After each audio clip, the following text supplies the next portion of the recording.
In this guide, I'm going to show you how to fix WhatsApp verification code not received on iPhone. This is Aiden from JustBoz, and before we get into this guide, make sure to like the video and subscribe to the channel with all notifications on. It really does help with the channel, and it lets us know that you want more content like this, so we greatly appreciate it. If at any point throughout this guide you did have any questions, just ask them down in the comment section below, and we can help you out further. I'm going to be doing my best to reply to every single comment down there. First things first, just double check that you enter the correct phone number and country code in WhatsApp. The number does need to be active and able to receive SMS messages or phone calls. If the number is correct, wait for the countdown timer in WhatsApp to finish and then request the code again. And make sure your iPhone does have a working cellular connection and that you receive normal text messages in general.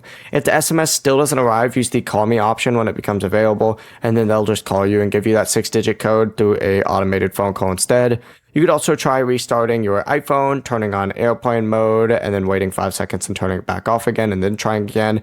And if you previously added and verified an email address, you can also get an email instead. Just don't keep requesting codes repeatedly over and over again, because this can trigger a temporary waiting period. And WhatsApp does mention that the verification codes can sometimes take up to 24 hours to arrive. So if none of these options work, just wait for the timer to expire before requesting another code. Before you do leave, make sure to like the video and subscribe to the channel with all notifications on. It really does help with the channel, and it lets us know that you want more content like this. We'd greatly appreciate it. And if at any point throughout this guide you did have any questions, just ask them down in the comment section below, and we can help you out further. I'm going to be doing my best to reply to every single comment down there. Peace.